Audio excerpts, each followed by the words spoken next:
پروردگار عالم کا طرز تکلم دیکھو، طرز خطاب دیکھو میرے رب کا۔ پروردگار عالم نے فرمایا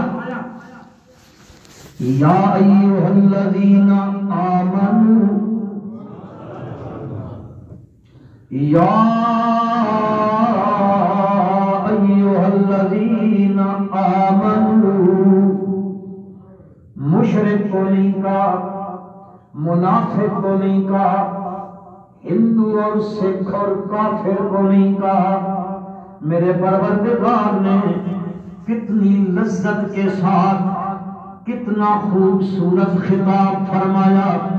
خطاب کا انداز میرے رب نے فرمایا یا ایھا الذین آمنوا،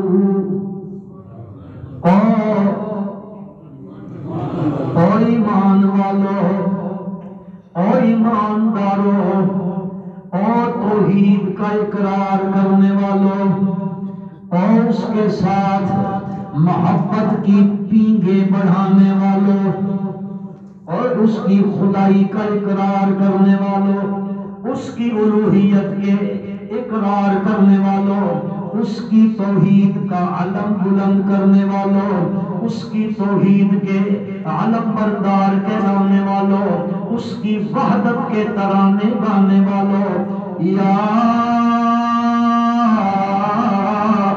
ایھا الذین آمنوا، محبت بھرا خطاب، محبت بھرا تخاطب میرے رب نے فرمایا۔ کیوں؟ آگے ذرا مشقت والا کام تھا، تکلیف دہ کام تھا، گرمیوں کا موسم ہو، 12 13 14 گھنٹے کا دن ہو، پھر اس دن میں پیاس کو برداشت کرنا، بھوک کو برداشت کرنا، اپنی لذات کو چھوڑ دینا، اپنی خواہشات کے گھوڑے کو لگام ڈال دینا معمولی کام نہیں تھا، بڑی مشقت کا کام تھا، بڑا تکلیف دہ کام تھا، بھوکا پیاسا رہنا تھا۔ پروردگار عالم نے ابتدا میں خطاب ہی کچھ اس انداز میں فرمایا، محبت بھر دی بندے کے دل کے اندر، فرمایا یا ایھا الذین آمنوا، او میرے ایماندارو، کتب علیکم الصیام، فرض کیے گئے تمہارے اوپر روزے۔ ذرا مشقت والا کام ہے، میرے پروردگار نے اور تسلی دے دی بندوں کو، فرمایا چونکہ ایک ایسا کام ہو مشقت والا ہو جس میں بہت سارے لوگ مبتلا ہوں، اس کا تذکرہ کیا جائے تو آسان ہو جاتا ہے، یار کچھ اکیلے پر تو نہیں ہے نا، یہ تکلیف تو فلاں پر انداز میں، ان پر کس انداز میں، ان پر کس انداز میں، تمہارے اوپر میں نے یہ روزے جو فرض کیے صرف تم پر نہیں پہلوں پر بھی فرض کیے۔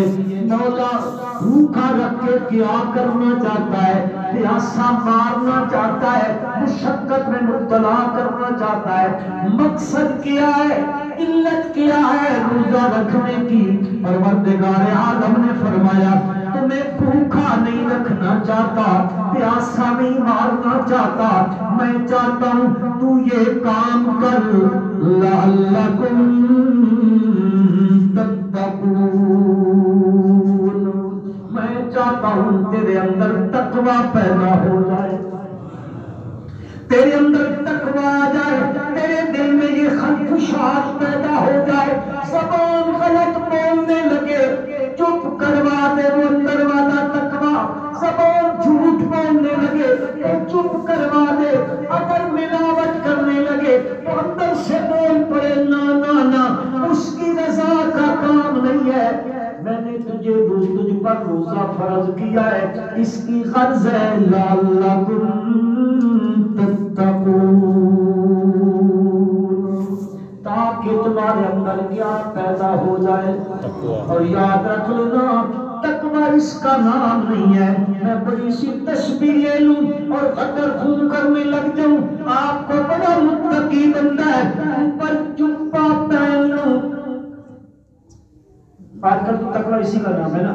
سفید لمبا سا جبہ پہن لوں، اوپر جبہ ہو، اوپر پھر میں پگڑی کے بال ذرا اچھے سے ڈال دوں، پھر میں سرما بھی لگا لوں، پھر میں پان کی سرخی بھی لگا لوں، پھر میں کونے میں بیٹھ جاؤں، اوپر نہ دیکھوں۔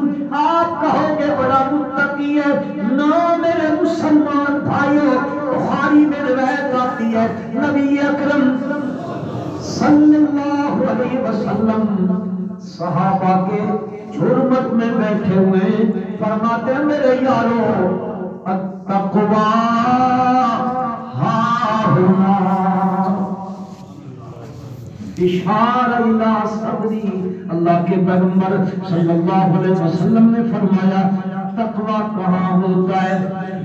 تقوی دل کے اندر ہوتا ہے، دل کے اندر ہوتا ہے۔ ذرا دیکھیے نا، تقوی ہو تو پھر وہ غلط قدم نہیں اٹھانے دیتا۔ اگر کوئی پرانگیختہ کرنے لگ جائے بندے کو کسی غلط کام کے اوپر، کوئی بندہ پرانگیختہ کرنے لگے، اس کو شہ دینے لگ جائے، اس کے باوجود بھی وہ بندہ اگر اس کے دل کے اندر تقوی ہوتا ہے تو پھر کبھی بھی وہ بندہ پرانگیختہ کرنے کے باوجود بھی وہ کسی غلط لائن پہ نہیں جاتا، غلط کام پہ نہیں جاتا ہے۔ ذرا قرآن مقدس سے ایک مثال دینا چاہتا ہوں۔ حضرت آدم علیہ السلام کے دو بیٹے ہیں، ایک کا نام حابیل ہے، دوسرے کا نام قابیل ہے۔ یہ دونوں بھائی ہیں، دونوں بھائی ہیں، اختلاف ہو گیا، اختلاف ہو گیا۔ میرا پروردگار فرماتا ہے وَاتْلُ عَلَيْهِمْ نَبَأَ ابْنَيْ آدَمَ بِالْحَقِّ إِذْ قَرَّبَا قُرْبَانًا فَتُقُبِّلَ مِنْ أَحَدِهِمَا وَلَمْ يُتَقَبَّلْ مِنَ الْآخَرِ۔ دونوں بیٹوں نے قربانی دی، لمبا قصہ نہیں سنانا چاہتا، دونوں بیٹوں نے قربانی دی، ایک کی مقبول ہو گئی، ایک کی مردود ہو گئی۔ اس زمانے میں پتہ ہے کیسے قبول ہوتی تھی؟ اٹھائی چیز جو دی ہے اونچی جگہ پہ ٹیلے پر، پہاڑ کی چوٹی یا ٹریپ کے ٹیلے کے اوپر رکھتے تھے، آسمان سے آگ آتی تھی، وہ جلا دیتی تھی، جس کو جلا دے وہ قبول ہو جاتی تھی، جس کو نہ جلائے وہ قبول نہیں ہوتی تھی۔ اللہ پاک فرماتے اِذْ قَرَّبَا قُرْبَانًا فَتُقُبِّلَ مِنْ أَحَدِهِمَا وَلَمْ يُتَقَبَّلْ مِنَ الْآخَرِ۔ ایک کی منظور ہو گئی، دوسرے کی قبول نہ ہوئی۔ قَالَ لَأَقْتُلَنَّكَ، ذرا خیال کرو، قَالَ لَأَقْتُلَنَّكَ، اب وہ کہنے لگا جس کی قبول نہیں ہوئی، دوسرے بھائی کو کہتا ہے ضرور بھی ضرور میں تجھے قتل کروں گا، میری منظور نہیں ہوئی تیری منظور ہو گئی، میں تجھے قتل کروں گا۔ آگے سے وہ بھائی کہتا ہے وہ میرا بھائی یہ کیوں مجھے دھمکیاں دینے لگا ہوا ہے، میرا تو قصور نہیں ہے، یہ چیزیں اس کی قبول ہوتی ہیں۔ انما یتقبل اللہ من المتقین، قبولیت تو ان کو ملتی ہے جن کے اندر کیا ہوتا ہے؟ تقویٰ ہوتا ہے۔ ذرا بولو جن کے اندر کیا ہوتا ہے؟ تقویٰ ہوتا ہے، تقویٰ ہوتا ہے۔ پھر اب دیکھو اس نے کتنا برانگیختہ کیا، میں تجھے نہیں چھوڑوں گا، قتل کر دوں گا۔ آگے سے بھائی کہتا ہے لَئِن بَسَطْتَ إِلَيَّ يَدَكَ لِتَقْتُلَنِي مَا أَنَا بِبَاسِطٍ يَدِيَ إِلَيْكَ لِأَقْتُلَكَ، اگر تو میری طرف مجھے قتل کرنے کے لیے ہاتھ دراز کرے گا، ہاتھ لمبا کرے گا تاکہ مجھے قتل کر دے، مَا بِبَاسِطٍ يَدِيَ إِلَيْكَ لِأَقْتُلَكَ، میں تیری طرف اپنے ہاتھ نہیں لمبے کروں گا۔ کیوں؟ اس لیے کہتا ہے انی اخاف اللہ، اس کا ڈر ہے جی، روزہ اس لیے رکھوایا گیا لعلکم تتقون، تاکہ تمہارے اندر کیا پیدا ہو جائے؟ تقویٰ پیدا ہو جائے۔ قرآن کے اندر ذرا غوطہ لگا لو، قرآن کے اندر غوطہ لگاؤ۔ قرآن مقدس کہتا ہے وعد اللہ، اللہ پاک نے وعدہ فرمایا ہے کن لوگوں سے وعدہ فرمایا ہے؟ فرمایا اللہ پاک فرماتے ہیں میں تجھے جنت دوں گا، جنت میں یہ نہریں ہوں گی، پانی کی نہریں ہوں گی، لم یتغیر طعمہ وانہار من عسل مصفی، نہریں ہوں گی، شہد کی نہر چل رہی ہوگی اور بالکل صاف کیا ہوا شہد ہوگا، کوئی میل کچیل بھی نہیں ہوگی، شراب کی نہریں دوں گا۔ فرمایا اس کو دے گا؟ فرمایا مثل الجنت التی وعد المتقون، کن سے وعدہ کیا ہے؟ متقیوں سے وعدہ کیا ہے۔ فرمایا ان للمتقین مفازا حدائق وعنابا، کہیں فرماتے ان المتقین فی جنات ونہر فی مقعد صدق عند ملیک مقتدر۔ پروردگار عالم فرماتے ہیں یہ جو متقی لوگ ہیں نا، فی جنات ونہر فی مقعد صدق عند ملیک مقتدر، میں مفہومی معنی عرض کرنے لگا ہوں۔ میرا رب کہتا ہے یہ متقی اس بڑے بادشاہ کی بیٹھک کے اندر ہوں گے۔ کس کی بیٹھک؟ تمہاری میری بیٹھک نہیں، اس بادشاہ کی بیٹھک کے پاس ہوں گے۔ جہاں جاؤ مسلمانوں، جس جگہ پہ بھی آپ چلے جاؤ وہاں قرآن مقدس کو پڑھتے چلے جاؤ، ہر احکام کا ذکر کرتے ہوئے قرآن مقدس کہتا ہے مقصود اس سے بھی کیا ہے؟ تقوی مقصود ہے۔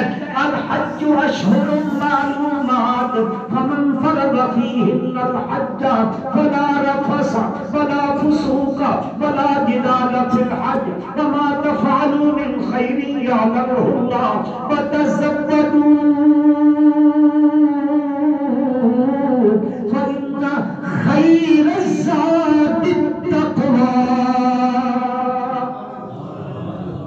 ہر جگہ قرآن کہتا ہے اس سے غرض بھی تقوی ہے، اس سے غرض بھی تقوی ہے۔ اور روزوں کا نمبر آیا تو میرے رب نے فرمایا یا ایھا الذین آمنوا کتب علیکم الصیام کما کتب علی الذین من قبلکم لعلکم تتقون۔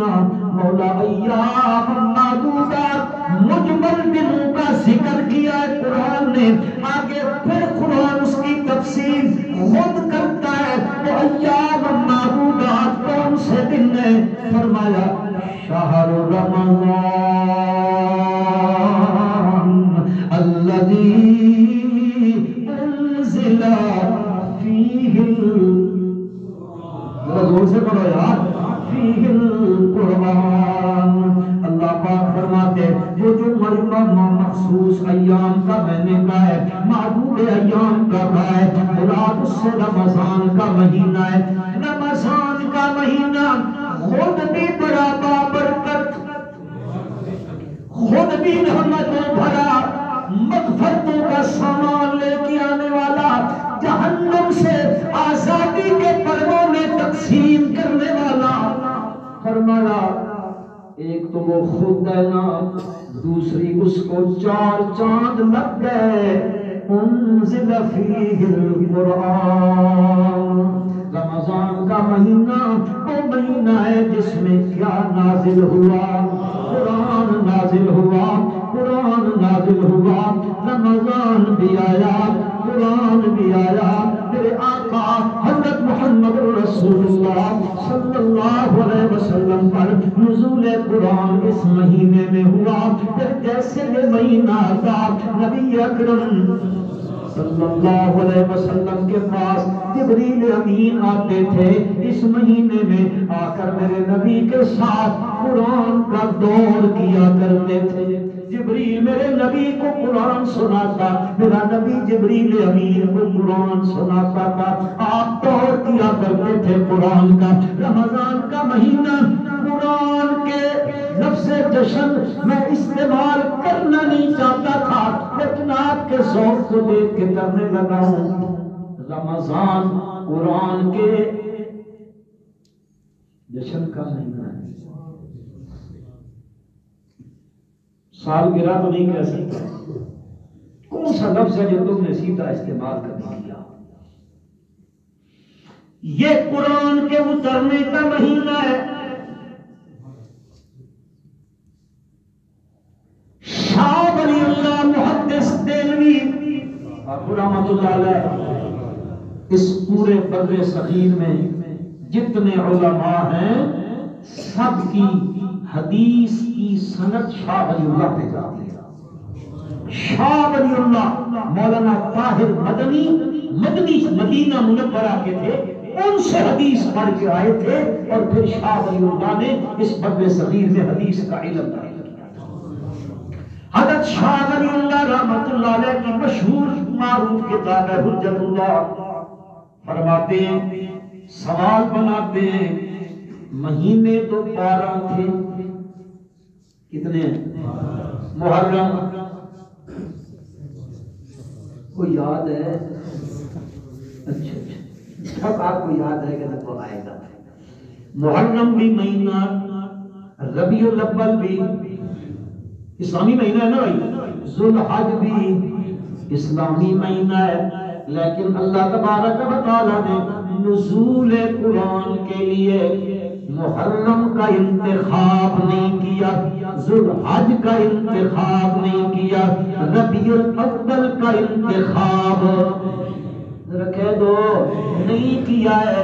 اللہ تبارک و تعالیٰ نے نزول قرآن کے لیے کس مہینے کا انتخاب کیا ہے؟ رمضان المبارک کا انتخاب کیا ہے. کیوں کیا ہے؟ شاہ ولی اللہ محدث دہلوی رحمۃ اللہ علیہ بڑی خوبصورت بات فرماتے ہیں. شاہ جی فرماتے ہیں اس لیے رمضان کا انتخاب کیا کہ رمضان کے روزے کی ابتدا ہوتی ہے صبح صادق سے. صبح صادق ہوتی ہے، صبح کاذب ہوتی ہے. تجربہ کر لو دیہاتی بندے ہو، صبح ادھر دیکھ لینا جب اعلان ہونے لگتا ہے اب کھانا پینا بند کر دو، سحری کا وقت ختم ہو گیا ہے، کبھی ادھر دیکھنا کبھی ادھر دیکھنا. اس سے پہلے کا جو وقت ہوتا ہے اس پورے افق پہ اندھیرا چھایا ہوا ہوتا ہے. جیسے وہ صبح صادق آتی ہے یہ اندھیرا چھٹ جاتا ہے، سویرا آ جاتا ہے. شاہ صاحب کہتے ہیں روزے کی ابتدا صبح صادق، کیونکہ صبح صادق سے پہلے صبح کاذب ہوتی ہے، ہر طرف اندھیرا ہی اندھیرا ہوتا ہے. قرآن کے آنے سے پہلے انسانیت کے صبح کاذب کاری ہے، شرک کے ڈیرے ہیں، کفر کے ڈیرے ہیں، کٹاؤ تو تمدھیر نگنی ہے، غیر اللہ کے آستانے آباد ہے، اس کے دروازے پر کوئی نہیں آ رہا ہے. انسانیت پہ صبح کاذب تاری ہے.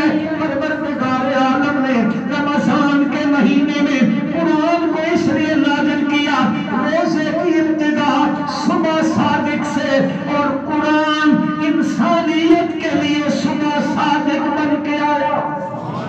انسانیت کے لیے صبح صادق کون سی کتاب ہے مسلمانوں؟ یہ قرآن انسانیت کے لیے صبح صادق بن کے آیا ہے، کیونکہ رمضان کے روزے کی ابتدا بھی صبح صادق. یہ قرآن انسانیت کے لیے ان کی آپس میں یہ مناسبت تھی، اس وجہ سے پروردگار عالم نے رمضان کے مہینے میں شہر رمضان الذی انزل فیہ القرآن، اس میں اللہ نے کیا نازل کیا؟ قرآن نازل کیا ہے. مسلمانوں جس وقت جس دور سے اب میں اور آپ گزر رہے ہیں، یقین کر لو ایک ایک میرا بھائی اگر تھوڑی دیر الگ بیٹھ کے سوچ و بچار کرے، ذرا تو تفکر کرے، ذرا سی تدبر کرے، جن حالات سے میں اور آپ گزر رہے ہیں، چاہیے یہ کہ ہمیں پہلو کی بنسبت اس رمضان کو بہت بہتر گزارنا چاہیے. کیوں؟ اس لیے یقین کر لینا 30 سال سے دجالی تہذیب، سن رہے ہو، دجالی تہذیب اپنے پنجے گاڑ چکی ہے. اور عالمی حالات آپ حضرات کے سامنے ہیں. دنیا میں فلسطین کے حالات، عالمی حالات سامنے آپ کے. اس لیے میں عرض کرنا چاہتا ہوں، اس نیت سے عرض کرنے لگا ہوں کہ اللہ مجھے بھی اس پر عمل کی توفیق عطا فرمائے. ہو سکتا ہے بساؤ کا کسی کو کہنے سے خود بندے کے اندر عمل کا داعیہ پیدا ہو جاتا ہے. یقین کریں جن حالات سے میں اور آپ گزر رہے ہیں بڑے بڑے ناگفتہ بے حالات ہیں. مولانا منظور احمد نعمانی رحمت اللہ علیہ، یہ معارف الحدیث کی کتاب جو ہے نا، یہ ان کی کتاب ہے. ان کے بیٹے ہیں مولانا سجاد احمد نعمانی. وقت تو آپ کا ہونے والا ہے، بس میں آخری بات سنانے لگا ہوں. مولانا نے فرمایا ایک اللہ کے نیک بندے کو نبی اکرم صلی اللہ علیہ وسلم وہ کہتے ہیں اللہ والا آپ جہاں کھڑے ہیں نا اس مکان کی چھت گری ہوئی ہے، اور آپ صلی اللہ علیہ وسلم انتہائی مغموم ہے. اور اس اپنے امتی کو کہتے ہیں لوگوں نے، میری امت نے میرے دین کو گرا دیا ہے. میری امت نے میرے دین کو، یہ میں اور آپ تو جملہ سن کے شاید سمجھ رہے ہیں لفاظی ہے، خدا کی قسم اس کی تہ میں جاؤ کہاں پہنچ گئے ہم لوگ. اور پھر وہ اللہ والا کہتا ہے آپ غم زدہ حالت کے اندر جانے لگے نا، فرماتے ہیں مجھے غیروں نے نہیں، مجھے اپنوں نے چھوڑ دیا ہے. مجھے اپنوں نے چھوڑ دیا ہے، یعنی مسلمانوں نے اپنے نبی کو چھوڑ دیا ہے. دیکھو اپنی بات، میں بھی دیکھوں آپ بھی دیکھیں، اپنا معاشرہ دیکھو. تو میرے بھائیوں غنیمت سمجھو یہ مہینہ رمضان المبارک کا اللہ تبارک و تعالیٰ نے زندگی میں یہ نصیب کر دیا ہے، لہذا اس کی قدر کرو. سب سے بڑی قدر یہ ہے اس مہینے میں قرآن کی سب سے زیادہ تلاوت کرو، سب سے زیادہ قرآن کی تلاوت کرو. اگر ایک پارہ پڑھتے تھے پہلے نا، اب 3 پارے، 3 پڑھتے تھے تو 7 پارے. اپنی زندگی کے ان اوقات کو قیمتی بناؤ اور کثرت کے ساتھ درود شریف کثرت کے ساتھ اٹھتے بیٹھتے آتے جاتے.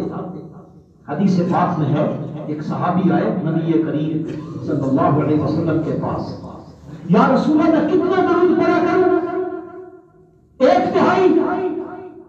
فرمایا پڑھ لے، اگر زیادہ کر سکتا ہے تو پڑھ لے. پھر اس صحابی نے کہا یا رسول اللہ میں اپنی زندگی کا نصف وقت درود شریف کے پڑھنے پر لگا دوں؟ فرمایا لگا دے، اگر زیادہ کر سکتا ہے تو پڑھ لے. کرتے کرتے آخر میں اس صحابی نے کہا یا رسول اللہ اب میں اپنی پوری زندگی اسی کے لیے وقف کرنے لگا کہ میں ہمہ وقت کیا پڑھتا رہوں گا. آپ صلی اللہ علیہ وسلم نے فرمایا تو یہ پڑھتا رہے گا نا، اللہ تبارک و تعالی بن مانگے تجھے تیری ضرورتیں عطا کرتا ہے، بن مانگے تجھے. اس لیے مسلمانوں اس مہینے کی قدر کرو. اور پھر اگر کوئی بندہ روزہ رکھتا ہے من لم یدع قول الزور، میرے آقا صلی اللہ علیہ وسلم نے فرمایا اگر وہ جھوٹ نہیں چھوڑتا، کیا چیز؟ جھوٹ نہیں چھوڑتا. اور میرے بھائیوں 10 نمبر کا چیز 1 نمبر میں لا کے بیچنا وہ بولو بولو سارے بولو، کیا ہے؟ جھوٹ ہے۔ قسمیں اٹھا کر چیز بیچنا، ذرا زور سے یہ جھوٹ ہے۔ اگر یہ سب جھوٹ مانتے ہو، اس کو بھی کہہ دو نا، رب کے سوا جو کسی اور کو اپنا حاجت روا مانتا ہے، رب کے سوا کسی اور کو مشکل کشا مانتا ہے، رب کے سوا کسی اور کو کرنیاں بھرنیاں والا مانتا ہے، رب کے سوا کسی اور کو معبود سمجھتا ہے، مسجود سمجھتا ہے، مطلوب سمجھتا ہے، معبود سمجھتا ہے، تو یہ بھی تو جھوٹ ہے یا نہیں؟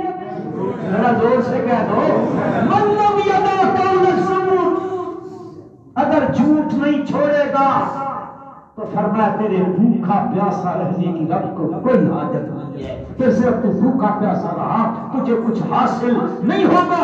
لیکن اگر تو نے جھوٹ چھوڑ دیا اور پھر صبح سے شام تک اتم الصیام الی اللیل، تو نے روزے کو مکمل کیا، تو تجھے دوں گا کیا؟ بس آخری بات کرنے لگا ہوں، نبی اکرم صلی اللہ علیہ وسلم نے فرمایا ہر عمل ابن آدم کا اس کے لیے الا الصوم لی، الا الصوم لی وانا اجزی به۔ انتہائی اختصار کرتا ہوں، فرمایا نماز تیری ہے، تیرے لیے حج تیرے لیے، زکات تیرے لیے، صدقہ تیرے لیے، عمرے تیرے لیے، نیکیاں تیرے لیے، تلاوت تیرے لیے، ذکر تیرے لیے، سب تیرے لیے، ابن آدم تیرے لیے، الا الصوم لی، مگر روزہ میرے لیے۔ میرا رب کہہ رہا ہے روزہ میرے لیے، مولا سب کچھ میرے لیے۔ فرمایا لیکن جتنی عبادات ہے، نماز ہے، بندہ نماز پڑھتا ہے، چلو مسجد میں نہیں آیا، گھر میں پڑھتا ہے، بیوی بچے دیکھ لیتے ہیں، بھائی بہن ماں باپ دیکھ لیتے ہیں، زکات دینے لگا ہے، کسی کو نہیں پتا کس کو دی ہے، اس کو پتا چل گیا کہ نہیں؟ اور حاجی کا تو کسی کو پتہ ہی نہیں چلتا، حج پتہ نہیں کب آئے گا، ابھی درخواستیں ہوئی ہیں، دروازے پہ لکھا ہوا حج مبارک، ایک آ رہا ہے جا رہا ہے، حج کیا، کسی نہ کسی کو پتہ چل گیا، نیکی کوئی کی، زکات صدقہ دیا ہے، ذکر اذکار کیا، فرمایا ہر نیکی میں ریاکاری کا شیبہ موجود ہے، اس کو دیکھنے والا دیکھ لیتا ہے۔